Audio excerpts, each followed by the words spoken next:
የተወዳችሁ የያሮስ ሁለት ቤተሰቦቻችን ውድ ኦርቶዶክሳውያን እንዴት አላችሁ? እንዴት ቆያችሁ? እንዴት ሰነበታችሁ? ሰላም እግዚአብሔር ባላችሁበት ቦታ ሁሉ ይብዛ።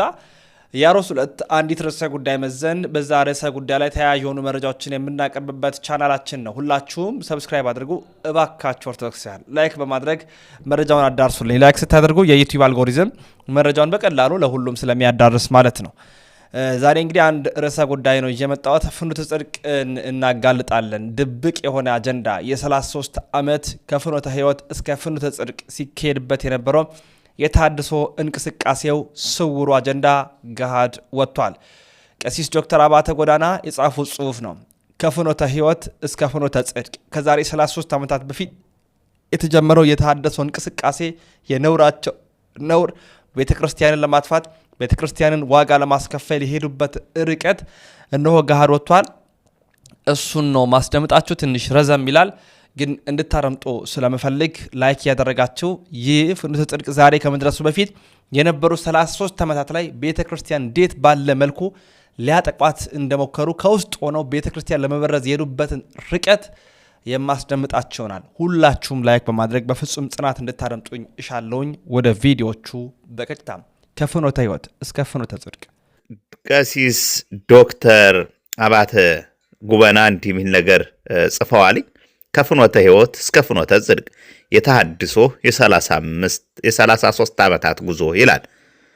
ሚያዝያ 10 ቀን 2017 ዓ.ም ወይም እንደ አውሮፓውያኑ 1804 2025 በሰሞነ ሕማማት በተለይም በስቅለቱ መታሰቢያ በዕለተ ዓርብ ብፁዕ አቡነ ገብርኤል የሰጡት የስህተት ትምህርትና ትምህርቱ የተላለፈበት ፍኖተ ጽድቅ ሚዲያ ከ30 ዓመታት በፊት በ1980ዎቹ መጀመሪያ ላይ በሐረር የተለያዩ አካባቢዎች ተነስተው ተሐድሶ ኦርቶዶክስ በሚል ስም ይንቀሳቀሱ የነበሩ አባቶች፣ ወንድሞችና እህቶች እንዲሁም ከጀርባ ተልእኮ እየሰጡ ያሰማሯቸው የነበሩ የቤተ ክርስቲያን ጠላቶች ሥራ አስታወሰኝ።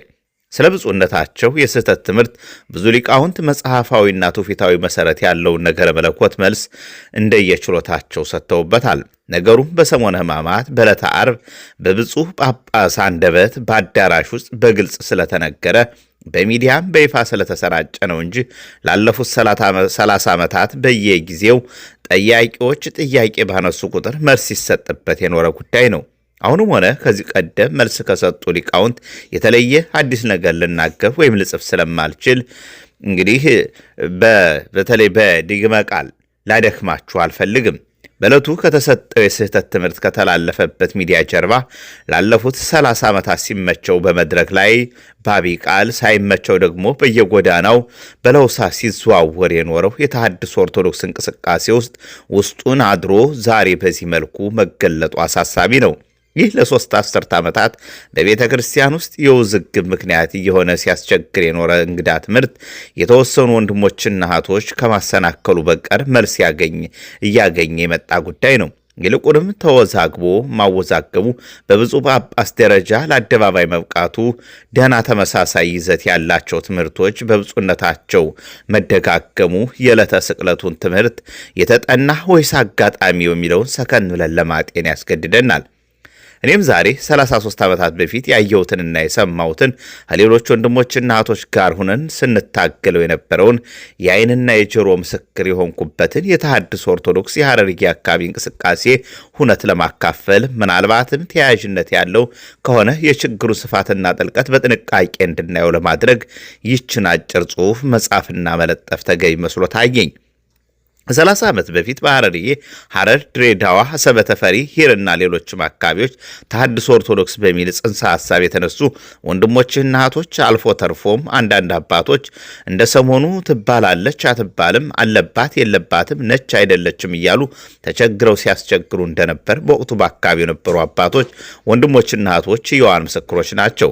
ይህን ጽሑፍ ለመጻፍ ያነሳሳኝም ያኔ የተሐድሶ ኦርቶዶክስ ተግዳሮት በግንባር ቀደምነት በመታገል ሂደት ውስጥ የማውቀውን ሀቅ ለማካፈል አሁንም የታዘብኩትን የቃልና ግብር መመሳሰል ለመጠቆም ነው።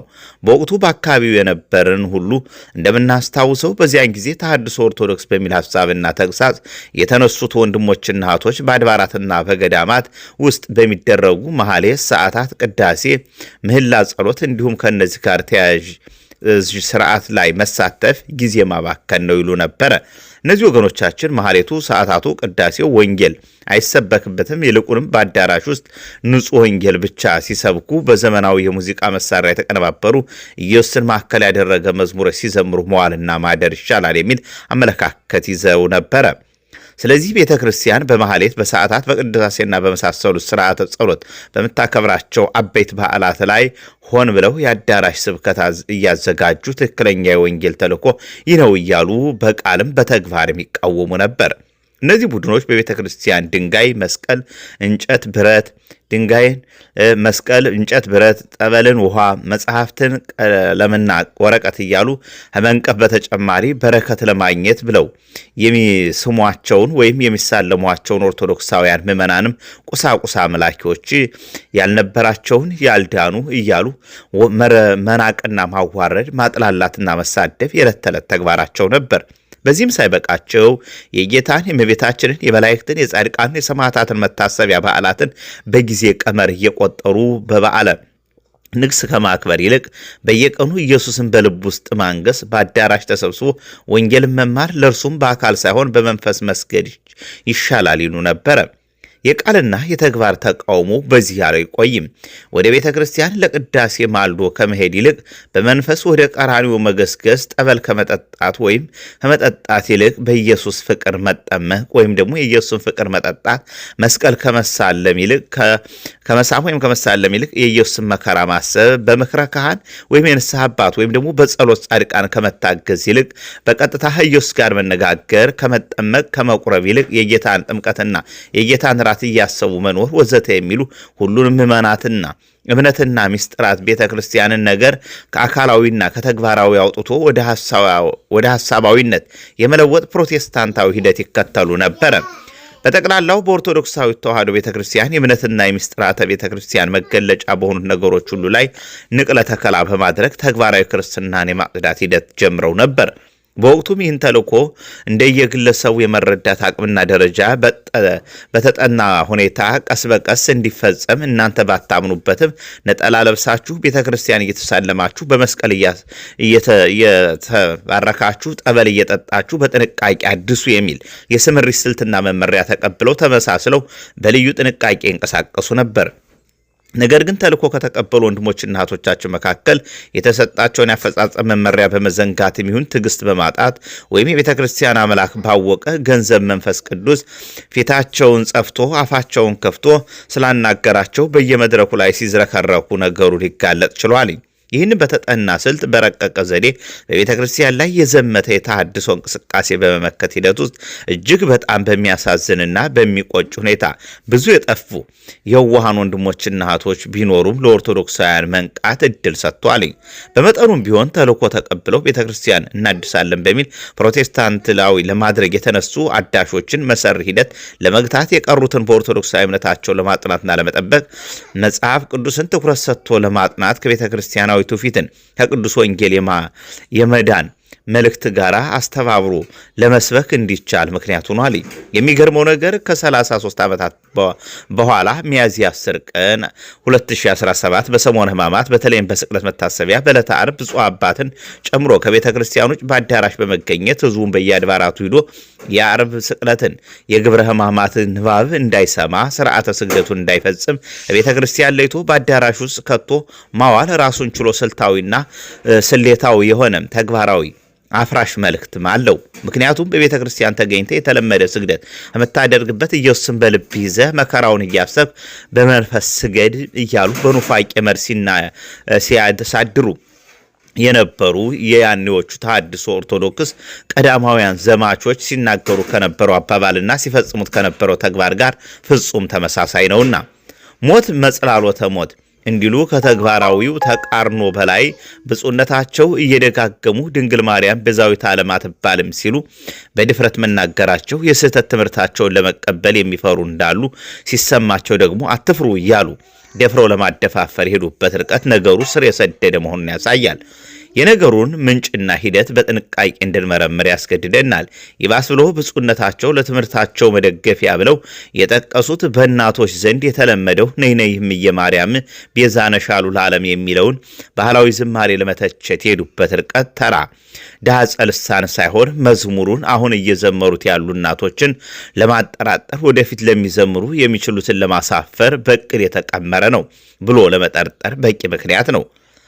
አንብበውና ለመጽሐፍ አምጥታ እስከ ፍጻሜት በተለይ ባለው መሰረት ላይ በተለይ በመጽሐፍ ቅዱስን ከጥንት ጀምራ ይዛ ለመጣች ቤተክርስቲያን በተለይ መሰረተ ቅዱሳት መጽሐፍት ቀርቶ በራሱ በተቹት ባህላዊ ዝማሬ ውስጥም ቢሆን ወደ ቤት መድፊያው አለፍ ለማለት ትዕግስት ቢኖራቸው ኑሮ እናቱ ነሽና ለመድኃኔዓለም የሚል ቤዛዊት ዓለም መባሏ ቤዛ ሁሉ ዓለም ኢየሱስ ክርስቶስን በመውለዷ መሆኑን አሳምሮ የሚገልጽ ስንኝ ነበረላቸው።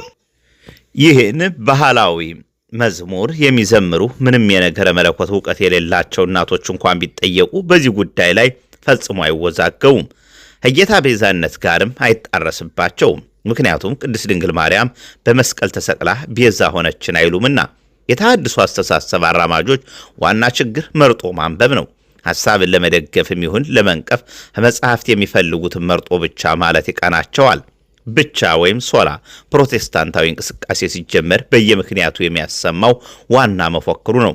በዚህ ላይ ወደፊት ራሱን አስችለን እንመለስበታለን። የኛዎቹ የብቻ መፈክር አቀንቃኞች ላነሱት ሐሳብ ቤዛነትን በብዙ መንገድ በብዙ አገባብ ምልአት መረዳት እንደሚገባ አንዱን ካንዱ ያለ አውዱ እየጠቀሱ ማጣረስ እንደማይገባ ብዙ ሊቃውንት በስፋት ተራቀውበታልና ወደዚያ ተመልሼ አልገባም። ነገር ግን አንድ ቡችላ ተሐድሶ ቤዛ የሚለው ቃል በብሉይ ኪዳን ለብዙ ነገሮች ይሰጥ ነበር፣ ነገር ግን በሐዲስ ኪዳን ለጌታ ብቻ ነው የሚሰጠው ብሎ ኑፋቄ ለማምጣት ሞክሯል።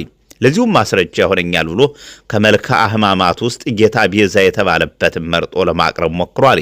መልክዓ ሕማማትን ለማመንና ለመቀበል ልብ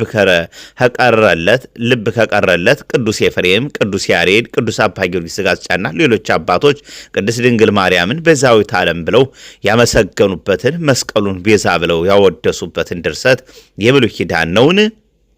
አሁን ደግሞ ከተሰጠው የስህተት ትምህርት በተጨማሪ ያወዛጋቢ ትምህርቶችና መዝሙሮች ማስተላለፊያ መድረክና ማሰራጫ ሚዲያ የሆነው በተለይ ደግሞ ራሱን ፍኖተ ጽድቅ ወይም የእውነት መንገድ ብሎ የሚጠራው ማህበር በተመለከተ ከታዘብኩት ተመሳስሎ ጥቂት ልበል።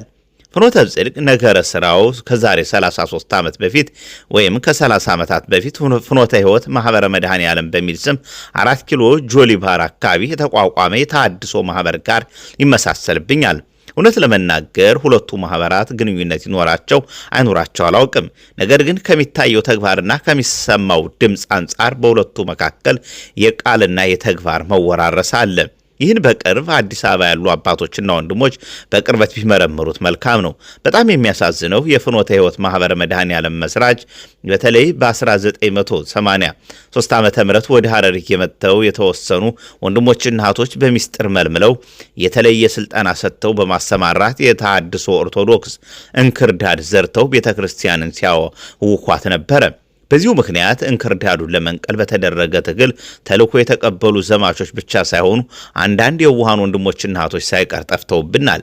ያን ጊዜ ከሰበት አካባቢ የመጡ አባ ሰይፈረድ የተባሉ መነኩሴ የቁልቢ ገብርኤልን በዓል ላከብር ስመጣ በእግረ መንገድ ልጎበኛችሁ ብዬ ነው ብለው በአውደ ምሕረት ሌላ ትምህርት በስውር ለምልምሎቻቸው ሌላ ስልጠና ሲሰጡ ከረሙ።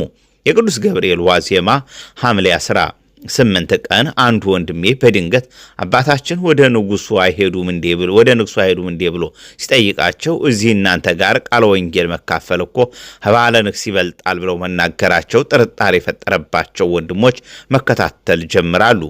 እርሳቸው ምልመላውንና ስልጠናውን አጠናቀው ቁልቢ ሊሄድ እንዳሉት ሳይሆን አዲስ ምልመላ የተሐድሶ ምልምሎችን ይዘው ወደ አዲስ አበባ ተመለሱ። ስለ ንግስ የሰጡት መልስና ሌሎች ትምህርታቸውና ተግባራቸው ያላማራቸው ወንድሞች ነገሩን በጥንቃቄ ተከታትለው በአዲስ አበባ የፍኖተ ሕይወት ማህበር መድኃኔዓለም የተሐድሶ እንቅስቃሴ እንደተጀመረ ምልመላ፣ ስልጠናና ስምሪት ከላይ በጠቀስኳቸው አንዳንድ የሐረሪ አካባቢ የተደረገ እንደሆነ ደርሰውበታል። ፍኖተ ጽድቅ የሚባለው ማህበር በቅርብ አላውቀውም። ነገር ግን በሩቅ በሚዲያ ከሚያየው አንጻር ቤተ መቅደሱንም ንዋያተ ቅድሳቱንም ከሚስጥረ ቤተ ክርስቲያን ተግባራዊ ሚናቸው አውጥቶ ምልክታዊ ወይም ሲምቦሊክ ወይም ኖሚናል አድርጎ ለማቅረብ ከመጠን በላይ የሆነ መዋለ ንዋይ፣ ብዙ ጉልበት፣ ብዙ ዕውቀት እንዳባከነ ከአዳራሹ ቅንብር መረዳት ይቻላል። ከነገረ መለኮት እይታ አንጻር አዳራሹ አዳራሽ እንጂ ቤተ መቅደስ እንዲመስል ቤተ መቅደስን እንዲተካ ከመጠን በላይ መሰራቱ በላዕላይ ያቀራረቡ እጹብ ድንቅ ቢያሰኝም ዘወትር የሚገለገሉበት ምዕመናንና የሚያገለግሉበት መምህራን ዘማሪያን የቤተ ክርስቲያን ምትክ አድርገው እንዲቆጥሩ በማድረግ ምስላዊ ተጽዕኖ ወይም ኢማጂነሪ ኢንፍሉዌንስ ይፈጥራል። በተጨማሪም ከየአቅጣጫው እየተለቀሙ በመድረኩ ላይ የሚቀርቡ እንዲሁም በምስል ወድምጽ ቅንብር በሚዲያው የሚሰራጩ ትምህርቶችና መዝሙሮች ደግሞ ትምህርታዊ ተጽዕኖ ለማሳደር የታቀዱ ናቸው ብሎ ለማመን ከበቂ በላይ ናቸው። ሌላው አንድ የታዘብኩት ተመሳሳይ ነገር በትምህርትና በዝማሬ የጻድቃንን ስም ለአለማንሳት የሚደረግ ብርቱ ጥንቃቄ ነው። እንደሚታወቀው ኦርቶዶክሳዊት ቤተክርስቲያን የኦሪየንታል ሆነ የምስራቅ ኦርቶዶክስ ቤተክርስቲያን በቅዱሳን ህብረት ላይ ወይም ታምናለች። ይህንንም በዝማሬም በቅዳሴም በጸሎትም ታወሳለች። እስካሁን በሚዲያው ለማየት በነበረኝ እጅግ በጣም ውስን ጊዜ የታወቁ ቤተክርስቲያን መምህራንና መዘምራን ኦርቶዶክሳውያን ትምህርትና መዝሙር ሲቀርብ አይቻለሁ። ሌሎች ግርታ በሚፈጥሩ ግጥሞች፣ ዜማዎችና ቅንብሮች የተዘጋጁ ዝማሬዎችንም ማየትም የተለመደ ነው። ነገር ግን በአብዛኛው ኢየሱስን ማዕከል ያደረገ በሚል ስልት የሚዘጋጁ አልፎ አልፎ የቅድስት ድንግል ማርያም ምስጋና ጣል ጣል ከተደረገባቸው መዝሙሮች በቀር የጻድቃን የሰማዕታት የመላእክት መዝሙር ሲቀርብ አልሰማሁም። ምናልባት ሳላየው ወይም ሳላስተውለው የቀረበ የጻድቃን የሰማዕታት የመላእክት መዝሙር ካለ ታረማለሁ። በዚያው አንጻር ደግሞ የኦርቶዶክሳዊ ባህል የሌላቸው ትምህርቶችና መዝሙሮች በሰፊው ይንጸባረቁ ታዝቤያለሁ። ይህም ከ30 ዓመታት በፊት የጀመረው የተሐድሶ እንቅስቃሴ ኢየሱስ ላይ አተኩሩ ለሰው ስነ ልቦና ሲባል የማርያም መዝሙሮች አልፎ አልፎ ተጠቀሙ በሚል ውስጣዊ መመሪያ ይደረግ ከነበረው ትምህርትና መዝሙር ዘመቻ ጋር ይመሳሰላል። አሁን ላለው ተጨባጭ ሁኔታ ፍኖተ ጽድቅ በመንታ መንገድ ላይ ያለ ይመስለኛል። እንደ ስሙ በእውነተኛ መንገድ እንዲሄድና ኦርቶዶክሳዊ አቋም እንዲኖረው የመንበረ ፓትርያርክ ጠቅላይ ጽሕፈት ቤት በተለይም የማህበራት ምዝገባና ክትትል መምሪያ ክትትልና ድጋፍ ሊያደርግበት ይገባል። ይህ ጽሑፍ ጉዳዩን እንጂ ግለሰቡን ወይም ተቋሙን ላለመንካት ብርቱ ጥንቃቄ በማድረግ ከማውቀው ብዙ ነገር መካከል በጣም የተመረጡ ከጉዳዩ ጋር ቀጥታ ግንኙነት ያላቸውን ሀሳቦች ብቻ በማስፈር የቀረበ። የተወዳችሁ ውድ ኦርቶዶክሳውያን መረጃው ለመላው ዓለም እንዲዳረስ ላይክ፣ ሼር፣ ሰብስክራይብ ማድረጋችሁ እንዳይዘነጋ እንዳይረሳ ለማለት እወዳለሁኝ። ሁል ጊዜ እንደምለው ያሮስ ሁለትን ምርጫችሁ አድርጉ እያልኩኝ ተሰነባበትኩኝ። ሰናይ ቆይታ ይሁንላችሁ።